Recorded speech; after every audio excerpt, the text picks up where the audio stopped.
grandmother, Mrs. Usha Sebastian, will deliver God's word. Please watch and be blessed. Thank you. Praise the Lord. మన ప్రభు అయిన యేసుక్రీస్తు యొక్క ఘనమైన శ్రేష్టమైన అద్వితీయ నామంలో మీకందరికీ మా శుభములు. యేసులో విజయము అను మా ఆధ్యాత్మిక కార్యక్రమంలో పాల్గొంటున్న ప్రియ దేవుని బిడ్డలందరికీ మా హృదయపూర్వక ఆహ్వానములు. ఈ దినాన మనము మరి ఒక అంశంని చూడబోతున్నాం. చెప్పినట్లు చేయడం, దేవుని మాట వినడం ఎంతో ఆశీర్వాదకరం. తల్లిదండ్రులు కూడా ఇంట్లో పిల్లలు చెప్పినట్లు చేయాలి అని ఆశిస్తారు. ఎంత చెడ్డవారైనా తల్లిదండ్రులు పిల్లలకు మంచి నేర్పిస్తారు. కాబట్టి పిల్లలు చెప్పిన మాట వినాలి అని వారు ఆశిస్తారు. తల్లిదండ్రుల మాట విని పెరిగే పిల్లలు బుద్ధిమంతులై గొప్పవారవుతారు తప్పకుండా. స్కూల్లో కూడా పిల్లలు మాట వినేవారుగా క్రమశిక్షణలో ఉంటేనే విద్యాబుద్ధులు చక్కగా అలవర్చుకుంటారు. మాట వినకుండా తమ ఇష్టానుసారంగా ఉండే పిల్లలను తుంటరి పిల్లలని, పోకిరి పిల్లలని అంటారు. అటువంటి పేరు తెచ్చుకోవడం మంచిది కాదు. అలాంటి వారిని స్కూల్ నుండి పంపించేస్తారు కూడా. ఇది చాలా విచారకరమైన విషయం. 1 కొరింథీయులకు రాసిన పత్రిక 8వ అధ్యాయము 6వ వచనంలో ఏమి చెప్పబడినదంటే, మనకు ఒక్కడే దేవుడున్నాడు, ఆయన తండ్రి. ఆయన నుండి సమస్తమును కలిగెను, ఆయన నిమిత్తము మనమున్నాము. మరియు మనకు ప్రభువు ఒక్కడే, ఆయన యేసుక్రీస్తు. ఆయన ద్వారా సమస్తమును కలిగెను, మనము ఆయన ద్వారా కలిగిన వారము. తండ్రి అయిన దేవుడు పరిశుద్ధుడు గనుక ఆయన పోలికలో చేయబడిన ఆయన పిల్లలమైన మనము కూడా పరిశుద్ధులుగా, నీతిమంతులుగా జీవించాలని తండ్రి అయిన దేవుడు ఎంతగానో కోరుకుంటున్నాడు. అందుకోసమై మనకు పరిశుద్ధ గ్రంథాన్ని ఇచ్చాడు. పరిశుద్ధ గ్రంథంలో ధర్మశాస్త్రాన్ని ఇచ్చాడు. ఆ ధర్మశాస్త్రంలో 10 ఆజ్ఞలు ఉన్నాయి. దేవుని వాక్యం మనకు బోధిస్తున్న విధంగా మనం జీవిస్తేనే మనకు పరలోక రాజ్యము లభిస్తుంది. అలా లేనప్పుడు నరకాగ్నిలో పడి నశించిపోవాల్సి వస్తుంది. ఇది తండ్రి అయిన దేవునికి కూడా ఎంతో బాధ. తన పోలికలో చేసుకున్నటువంటి తన బిడ్డలైనటువంటి ప్రజలు తన మాట విని పరలోకానికి వచ్చి తనతో కూడా సంతోషించాలి అని ఆయన మనకు పరలోకంలో నివాసాలు, మంచి మంచి గృహాలు కట్టిస్తున్నాడు. అయితే మనం వాటిని కోల్పోతూ మనం దేవుని మాట వినకుండా ఈ లోకంలో విచ్చలవిడిగా జీవించి పాపంలో బ్రతికి చనిపోయి నరకంలో పడిపోతుంటే తండ్రి అయిన దేవుడు చాలా బాధపడతాడు. మనం నరకంలో పడితే సంతోషించేది ఒక్కరే, ఎవరంటే సైతాన్. ఎందుకంటే అసలు ఆ నరకాగ్ని గుండము సాతాను కోసమే దేవుడు చేసి పెట్టాడు, మన కోసం చేయలే. అయితే సాతాను యుక్తిగా దేవుడు తన బిడ్డలుగా చేసుకున్నటువంటి, తన పోలికలో చేసినటువంటి, తాను ప్రేమిస్తున్నటువంటి ఈ పిల్లలను మరి మోసపరిచి తనతో పాటు నరకంలో పడేటట్టుగా చేస్తే తండ్రి ఎక్కువగా దుఃఖపడతాడని తనకు తెలుసు. చూడండి, ఒక తండ్రిని బాధ పెట్టాలంటే ఆ తండ్రి యొక్క పిల్లల్ని చాలామంది కిడ్నాప్ చేస్తుంటారు. ఎందుకంటే ఎక్కువగా వాళ్ళకి బాధ కలిగించాలని. సైతాన్ కూడా అదే సూత్రాన్ని పాటిస్తున్నాడు. తండ్రిని ఎట్లాగో వాడు జయించలేడు, తండ్రిని ఎట్లాగో ఎదిరించలేడు, తండ్రిని ఎట్లాగో ఓడించలేడు. కనుక తాను ఎలాగో ఓడిపోయాడు, తాను ఎలాగో కిందికి పడద్రోయబడ్డాడు. తనతో పాటు ఈ దేవుని పిల్లల్ని మోసం చేసి తీసుకెళ్తే వాళ్ళు నరకంలో పడితే తండ్రి ఎక్కువగా బాధపడతాడు. తన బిడ్డల కోసం తండ్రి దుఃఖిస్తాడు. కానీ ఒకసారి నరకంలో పడిన తర్వాత తండ్రి కూడా వాళ్ళని బయటికి తీయలేడు. అది తండ్రి యొక్క న్యాయానికి విరుద్ధం. కనుక సాతానుడు ఈ విధంగా ప్రజలను మోసం చేస్తుంటుందన్నమాట. తండ్రి అయిన దేవుడు పరిశుద్ధుడు గనుక ఆయన పోలికలో చేయబడిన ఆయన పిల్లలమైన మనము కూడా పరిశుద్ధులుగా, నీతిమంతులుగా జీవించాలని కోరుకుంటున్నాడు. అలా లేనప్పుడు మనము నరకాగ్నిలో పడి నశించిపోవలసి వస్తుంది. ఇది తండ్రి అయిన దేవునికి కూడా ఎంతో బాధ కలిగిస్తుంది. మానవాళి రక్షణార్థమై యేసుక్రీస్తు ప్రభువు ఈ లోకానికి వచ్చి ఉన్న ఆ రోజుల్లో అనేకమైన అద్భుత కార్యాలు చేయబడ్డాయి. ఆయన మాట నమ్మి ఆ ప్రకారంగా చేసిన వారికి ఎన్నో అద్భుతాలు, ఆశ్చర్యకార్యాలు జరిగాయి. మరియా, మార్తా, లాజరు వారు దేవుని ప్రేమించారు. తర్వాత కుష్ఠరోగి యేసుక్రీస్తు దగ్గరికి వెళ్ళి, అయ్యా నీకు ఇష్టమైతే నన్ను శుద్ధుడిగా చేయగలవు, నాకు ఇష్టమే, నువ్వు శుద్ధుడివి కా అన్నాడు. కాబట్టి యేసుక్రీస్తు ప్రభు 5 రొట్టెలు 2 చేపలతో 5,000 మందికి సమృద్ధిగా, సంతృప్తిగా ఆహారాన్ని పంచిపెట్టి మిగిలినవి 12 గంపలకు ఎత్తారు. ఎన్నో అద్భుత కార్యాలు. శిష్యులు మరి సముద్రంలో పడి వెళ్తుంటే గొప్ప తుఫాన్ రేగినప్పుడు ఆయన లేచి ఆ సముద్రాన్ని గద్దించగానే సముద్రము నిమ్మలించిపోయింది. ఇలాంటి అద్భుతాలు కొల్లలుగా యేసుక్రీస్తు ప్రభు తన చుట్టూ ఉన్న వారి కోసం సూచక క్రియలు, అద్భుత కార్యాలు చేసి తాను దేవుని కుమారుడనని ఎంతగానో రుజువుపరుచుకున్నాడు. ఆయన మాట నమ్మి ఆ ప్రకారంగా చేసిన వారికి ఎన్నో అద్భుతాలు, ఆశ్చర్యకార్యాలు జరిగాయి. మనం కూడా అట్టి ఆశీర్వాదాలు ఈ దినాల్లో పొందుకోవాలంటే యేసయ్య ఏమి చెప్తున్నాడో తెలుసుకొని ఆ ప్రకారం జీవించడమే అవసరం. మొదటిగా యోహాను సువార్త 2వ అధ్యాయం 5వ వచనంలో ఏమున్నదంటే, ఆయన మీతో చెప్పునది చేయుడి అని యేసు తల్లి అయిన మరియా ఆయన శిష్యులతో చెప్పడం చూస్తున్నాం. ఆ రోజు కానా వివాహంలో యేసయ్య ఉన్నాడు, యేసు తల్లి ఉంది, యేసయ్య శిష్యులు ఉన్నారు. అయితే ద్రాక్షారసం అయిపోయింది. ఆ పెండ్లి ఇంటి వారు పెద్ద చిక్కులో పడ్డట్టే. ఎందుకు అనంటే యూదుల పెండిలో ద్రాక్షారసం పోయడం అనేది చాలా ముఖ్యమైన ఆచారం. మరి ద్రాక్షారసం అయిపోయింది అంటే అది పెండ్లి ఇంటి వారికి అవమానం. కనుకనే తల్లి అయిన మరియమ్మ ఏం చెప్పిందంటే, ఏదో ఒక సహాయం చేస్తాడులే అనే నమ్మకంతో ప్రభువు దృష్టికి ఈ విషయాన్ని తీసుకుని వచ్చింది. యేసుక్రీస్తు ప్రభువుకు ఈ విషయం చెప్పిన తర్వాత ఆమె ఏమంటున్నదంటే, మన అవసరతం ప్రభువుకు చెప్పాం గనుక ఆయన మీకు ఇప్పుడు ఏం చెప్తాడో అది చేయండి, ఆయన మాట వినండి అని చెప్పి అక్కడ ఉన్న పరిచారకులకు సలహా ఇచ్చింది. కాబట్టి ప్రభు ఆ పనివారికి అక్కడ ఉన్న 6 బాణలను నీళ్లతో నింపమని చెప్పగా వారు అలాగే చేశారు. ప్రభు ఆ నీటినే ముంచి విందు ప్రధానికి ఇయ్యమనగా వారు అలాగే చేశారు. ఏమాత్రం సందేహించలేదు. అరే, నీళ్లు నింపాం కదా ఆ బాణల్లో, ఆ నీళ్లు ముంచి విందు ప్రధానికి ఇవ్వమంటున్నాడు ఏంటి ప్రభు, విందు ప్రధాని మన మీద కోపగిస్తాడేమో అని ఎలాంటి సంశయం లేకుండా ఆ నీటినే ముంచి విందు ప్రధానికి ఇచ్చినప్పుడు రుచి చూసినటువంటి ఆ విందు ప్రధానికి ఆ నీళ్లు కమ్మటి ద్రాక్షారసంలాగా ఉన్నాయి. నిజానికి అవి నీళ్లే. శిష్యులు, ఇక్కడున్న పరిచారకులు యేసయ్య మాట విని ఆ బాణలను నీళ్లతో నింపారు, ఆ నీళ్ళనే ముంచి విందు ప్రధానికి ఇచ్చారు. కానీ విందు ప్రధాని రుచి చూసినప్పుడు మాత్రము అవి నీళ్ళలాగా లేవు, ద్రాక్షారసంగా మారిపోయాయి. కాబట్టి ప్రభువు మాటలో ద్రాక్షారసమైన ఆ నీటికి మునుపటికి లేనటువంటి మాధుర్యం వచ్చి చేరింది. బాణలో ఉన్నప్పుడు అవి నీళ్ళే, వాటికి రంగు, రుచి, వాసన ఏమీ లేదు. కానీ విందు ప్రధాని దగ్గరకు ప్రభువు మాట చొప్పున తీసుకుని వెళ్ళినప్పుడు ఆ పాత్రలో ఉన్నవి మధురమైన ద్రాక్షారసంగా మారిపోయినాయి. మన జీవితంలో ఈ రోజున ఉన్న లోక సంబంధమైనటువంటి ఆనందాలు, అభిరుచులు, స్నేహాలు, సరదాలు అన్నీ ఒకానొక రోజున ఆవిరైపోతాయి. మనం ఈ లోకంలో ఎంతో సుఖించాలి అనుకుంటాం. ఒకడు చెప్పుకున్నాడు తన యొక్క ప్రాణానికి, ప్రాణమా, ఎన్నో సంవత్సరాలకు కావలసినటువంటి ఆహారము ఇదిగో కొట్లల్లో కూర్చిపెట్టాను, తిను, త్రాగు, సుఖించు అని చెప్తున్నాడు. కానీ దేవుడు అంటున్నాడు, ఓరి పిచ్చివాడా, ఈరోజు రాత్రి నీ ప్రాణాన్ని తీసుకుంటున్నాడు దేవుడు, మరి ఇదంతా ఎవరికి ఇస్తావు? కాబట్టి మన జీవితంలో ఎక్కువగా ఈ లోకంలో ప్రజలకు వారి యొక్క దృష్టి దేని మీద ఉంటుందంటే ఆనందాల మీద, అభిరుచుల మీద, స్నేహాల మీద, సరదాల మీద ఎంతో దృష్టి పెట్టి ఈ లోకంలో జీవిస్తున్నారు. కానీ అవన్నీ ఎప్పుడో ఒకరోజు మనల్ని విడిచిపోతాయి, ఆవిరైపోతాయి, మాయమైపోతాయి. మనకి ఎంతో ఇష్టమైన ఈ లోక సుఖ సౌఖ్యాలు అన్నీ కూడా పెండ్లిలో ద్రాక్షారసం అయిపోయినట్టుగా ఒకానొక సమయానికి పూర్తిగా అడుగంటిపోతాయి. అలాంటి నిరాశాపూరిత సమయాల్లో మనం ఏం చేయాలంటే మరియమ్మ చేసినట్లు ఆ విషయాలను గురించి యేసయ్యకు చెప్పుకోవాలి. నీ అపజయాలను, నీ ఆవేదనలను, నీ దుఃఖాన్ని, నీ బాధను అన్నిటిని కూడా నమ్మదగిన యేసయ్యకు నమ్మకంగా చెప్పుకొని ప్రార్థించాలి. ఓ ప్రభువా, దయచేసి నన్ను నా అపరాధాల నుండి, నా అపజయాల నుంచి విడిపించి నాకు జయ జీవితం ప్రసాదించదేవా అని ప్రార్థించాలి.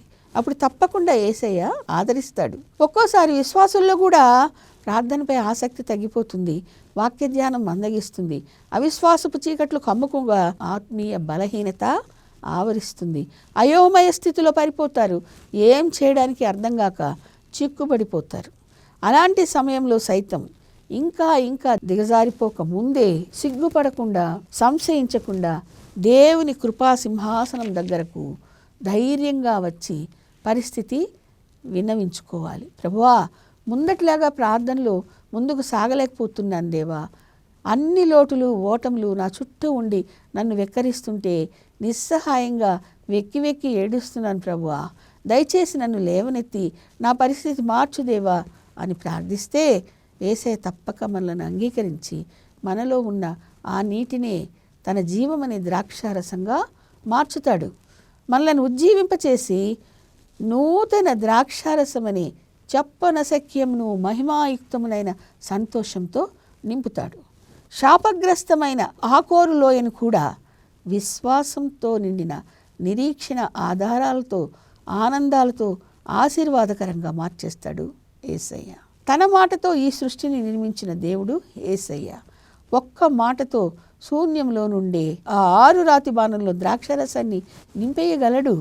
కానీ యేసయ్యకు మనలను తన జత పనివారిగా చేసుకొని అద్భుతాలు చేసి చూపడం చాలా ఇష్టం.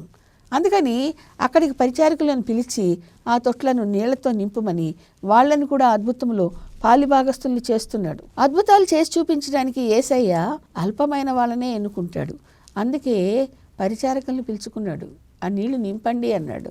గొప్పవారు అవసరం లేదు యేసయ్యకు. సరే, వారు ఆ తొట్ల నీళ్లతో నింపారు. ఇలాగ మనం తగ్గించుకొని ప్రభు దగ్గరకు వస్తే ప్రభు మనలను జత కలుపుకొని అద్భుతాలు చేసి చూపిస్తాడు. మనం చిన్న అడుగు ప్రభు కోసం ముందుకు వేస్తే చాలు, ప్రభు గొప్ప అద్భుతాలు చేస్తాడు. కాబట్టి పసలేని నీ జీవితాన్ని, రుచిలేని నీ తలంపులను ప్రభువు దగ్గరకు తీసుకొని వస్తే ప్రభువు వాటిని ఇంపైనవిగా మార్చి మనకే కాకుండా ఇతరులకు కూడా ఆశీర్వాద కారణంగా చేస్తాడు. కనుక నీ నిర్లక్ష్య జీవితాన్ని విడిచి ప్రభువు కొరకు నీ నడుము బిగిస్తే దేవుడు గొప్ప శక్తితో నింపి నిన్ను నిలబెట్టి నడిపిస్తాడు. అయితే ఏది నిన్ను అడ్డుకుంటుంది? అసహ్యమైన అలవాట్లా, రహస్యమైన పాపాలా? ఏం పర్వాలేదు. పెళ్లి కాలేదని, ఉద్యోగం రాలేదని, వ్యాధి పోలేదని అవమానంతో కుంగిపోతున్నావా? ఆత్మహత్య గురించి ఆలోచిస్తున్నావా? అసలే ఆలోచించకు. ప్రియ సోదరా, ప్రియమైన సోదరి, ఎవరు నీ సాయం రారు, ఎక్కడా నీ గాయం మానదు. కానీ మరియమ్మలాగా నీ రుచిలేని జీవితాన్ని, శుచి శుభ్రం లేని మనస్సును యేసయ్య పాదాల దగ్గరకు చేర్చితే, ఆ లోటును యేసయ్యకు చెబితే వెంటనే అద్భుతం చూస్తావు. ఇక నీ జీవితం మారిపోయి పరిమళ సహితమవుతుంది, మధుర ఫలభరితమవుతుంది. నీవు ఆనంద సుఖ సౌఖ్యాలతో సంతోషిస్తూ ప్రభువుకు సాక్షిగా జీవిస్తావు. అందుకు ఒక ఉదాహరణ. కొరియా దేశంలో పాల్ యాంగిచో అను యవ్వనస్తుని 2 ఊపిరితిత్తులు పాడై కుళ్ళిపోయాయట. నీవు 6 నెలలే బ్రతుకుతావు, నీ ఊపిరితిత్తులు 2 కుళ్ళిపోయాయి, పాడైపోయాయి, కనుక నీవు ఇంటికి వెళ్ళిపో అని సైన్యం నుంచి ఇంటికి పంపించేశారు మిలిటరీలో ఉన్న డాక్టర్లు. ఇంటికి వచ్చి రక్తం కక్కుకుంటూ నిర్జీవంగా పడకలో పడి ఉన్నాడు పాల్ యాంగిచో. ఆయన యవ్వనస్తుడు, 20 సంవత్సరాల లోపు వయసున్నవాడు. కానీ ఒక చిన్న బాలిక ఆ ఇంటి ముందు నుంచి రోజు వస్తూ పోతూ ఈ రక్తం కక్కుకుంటున్న పాల్ యాంగిచోను చూసి ఆయన దగ్గరికి వచ్చి, యేసయ్య నమ్ముకో, యేసయ్య నిన్ను స్వస్థపరుస్తాడు, వ్యాధి బాగు చేస్తాడు అని రోజు చెప్పేదంట.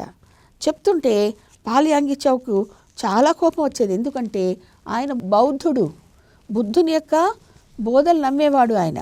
కాబట్టి ఆయన ఆ చిన్న బాలికతో ఏమనేవాడంటే, మీ యేసయ్య నాకు అవసరం లేదు, నా బుద్ధుడు నాకు ఉన్నాడులే అని చెప్పి విసుక్కునేవాడంట.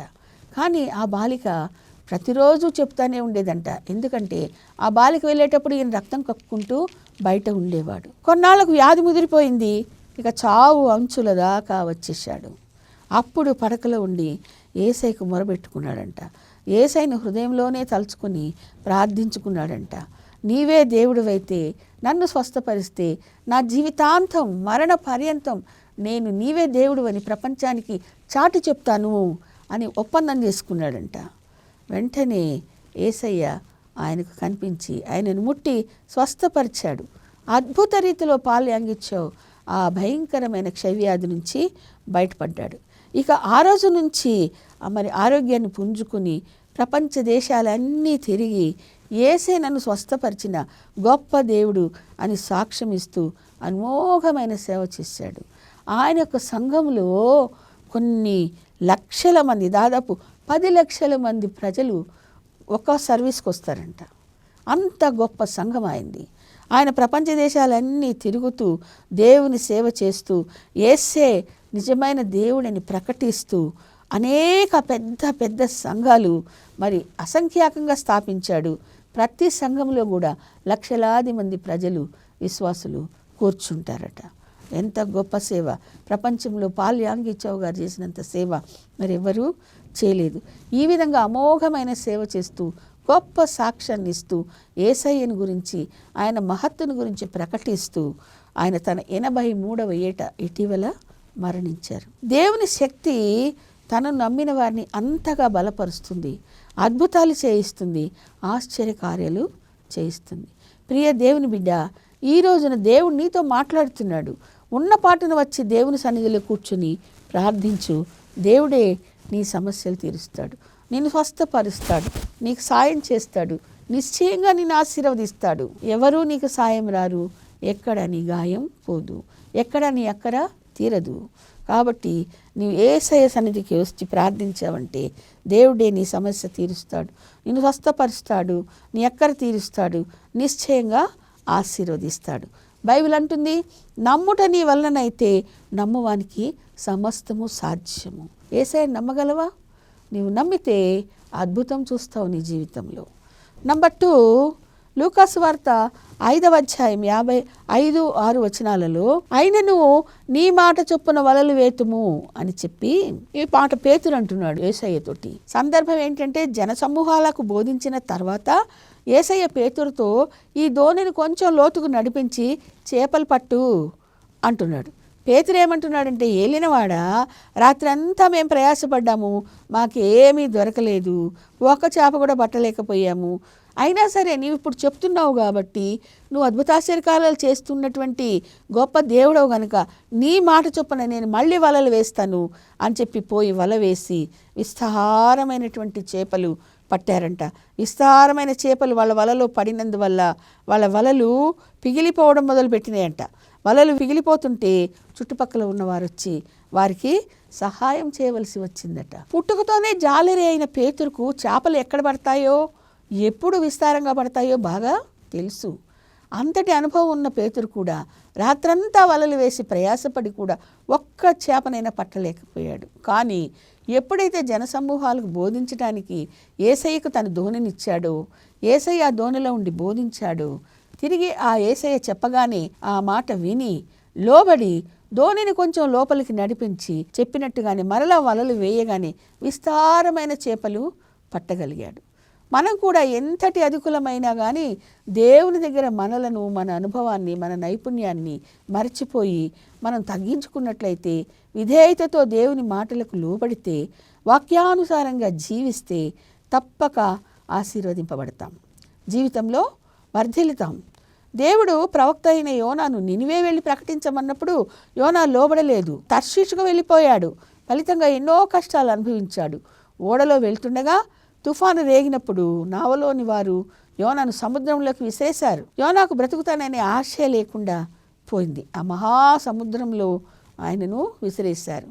కనికరించిన దేవుడు యోనాను మింగడానికి ఒక చేపను పంపాడు. కానీ ఆ చేప యోనాను మింగేసినప్పటికీ, యోనా చేప కడుపులో క్షేమంగా ఉన్నప్పటికీ, యోనా 3 రోజులు ఆ చేప కడుపులోని ఆ నాచును, ఆ భయంకరమైన కంపును భరిస్తూ ఎంత నరకం అనుభవించాడో.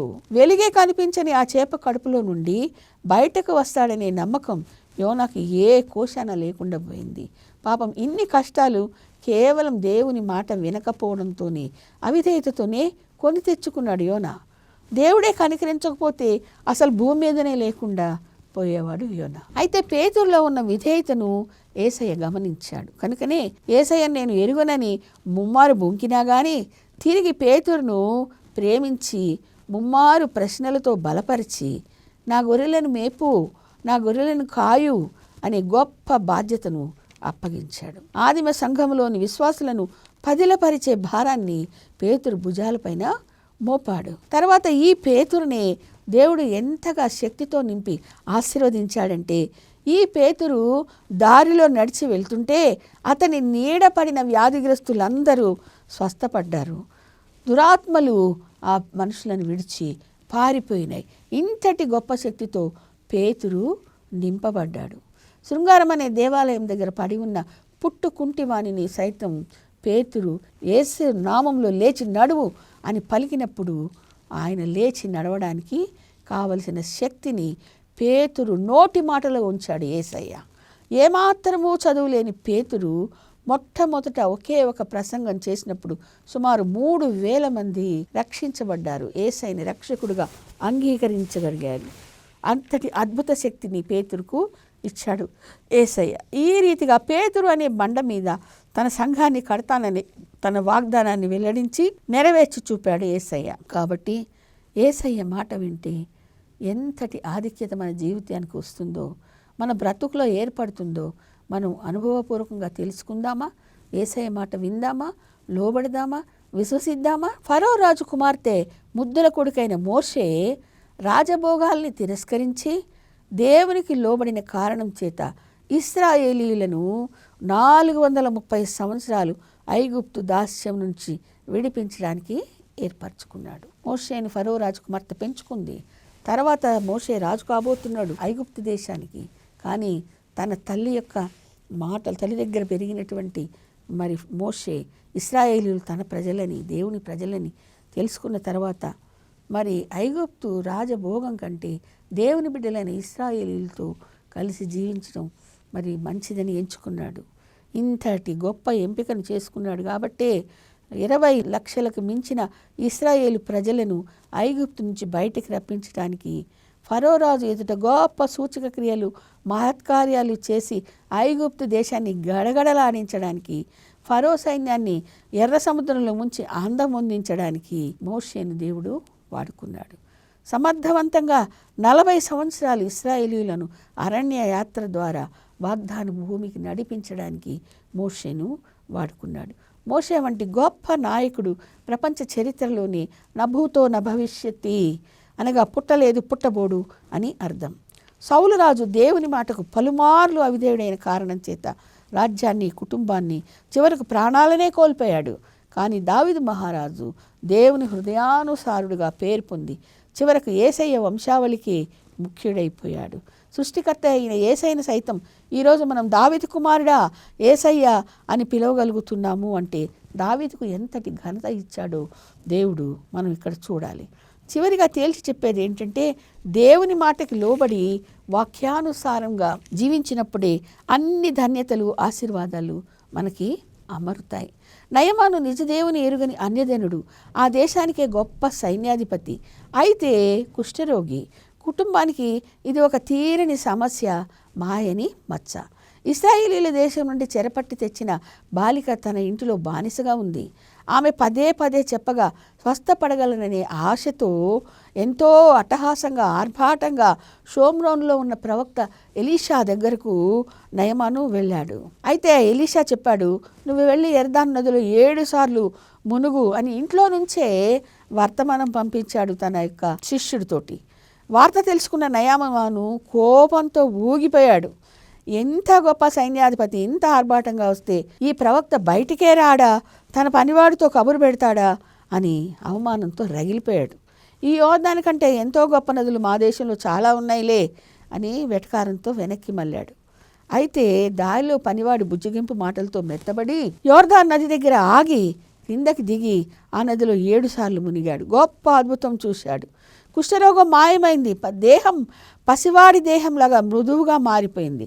ఇశ్రాయేల్ దేవుడే దేవుడని పట్టరాని సంతోషంతో అరిచాడు. ఆనందంతో ఉబ్బితబ్బిబ్బయ్యాడు, ఉప్పొంగిపోయాడు.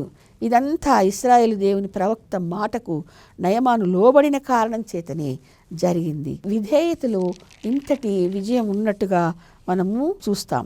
ఈ దినాల్లో చాలామంది ఉద్యోగ విషయంలో, ముఖ్యంగా వివాహ విషయాల్లో దేవునికి ఎంత మాత్రము చోటు ఇవ్వలేకపోతున్నారు. ఈ 2 విషయాల్లో తమ స్వంత నిర్ణయాలనే కొనసాగిస్తున్నారు. విశ్వాసులైన వారు కూడా అందానికి, ఆస్తులకు, అంతస్తులకే ప్రాధాన్యతనిస్తూ అవిశ్వాసులను, చివరికి అన్యులను సైతం వివాహం ఆడడానికి వెనుకాడడం లేదు. లాంగ్ రన్లో సాతాను ఆ కుటుంబాన్ని ఎంతటి విభేదాలు, వైషమ్యాలు పాలు చేసి కూల్చుతాడో కొంచెం కూడా ఆలోచించడం లేదు. విశ్వాసికి అవిశ్వాసితో ఏమి పొందు అని వాక్యం ఖండిస్తుంది. వాక్యానికి వ్యతిరేకంగా కట్టబడిన కుటుంబానికి దేవుని కాపుదల ఉంటుందని ఎలా తలంచగలము? ప్రపంచ ప్రఖ్యాత దైవజనుడు మోరిస్ సెరిల్లో గారు ఎప్పుడో ప్రకటించారు. ఏమనంటే, నేటి దినాల్లో సాతానుడు తన విల్లును కుటుంబాల మీదకి ఎక్కుపెట్టి ఉంచాడని. కనుక ఈ విషయాన్ని కుటుంబాలు చాలా జాగ్రత్తతో గమనించవలసి ఉంది. ఎందుకంటే కుటుంబాలే కూలిపోతే, విశ్వాస జీవితాలే విచ్ఛిన్నమైపోతే ఇక సంఘానికి క్షేమాధారమేది? కనుక విశ్వాసులు తమ జీవితాల్లో ప్రతి అంశానికి, చదువైనా ఉద్యోగమైనా, ముఖ్యంగా వివాహంలో దేవుని చిత్తానికి అత్యంత ప్రాధాన్యత ఇవ్వాలి. అప్పుడు ఆ కుటుంబం బండ మీద కట్టబడిన గృహంలాగా క్రీస్తు కేంద్రిత కుటుంబమై స్థిరంగా నిలకడగా ఉంటుంది. విచారం ఏమిటంటే, నేటి దినాల్లో అనేక కుటుంబాల్లో విభేదాలు, విడాకులు, అవిధేయులైన పిల్లలు, విచ్చలవిడి జీవితాలు, వెర్రిపోకడలు, భ్రష్టత్వం తాండవమాడుతున్నాయి. దీని అంతటికీ కారణం దేవునికి, దేవుని వాక్యానికి జీవితాల్లో, కుటుంబాల్లో చోటు ఇవ్వకపోవడమే. దేవుడు అంటున్నాడు, నన్ను ఘనపరచు వారిని నేను ఘనపరుస్తాను, నన్ను తృణీకరించే వారిని నేను తృణీకరిస్తాను అని.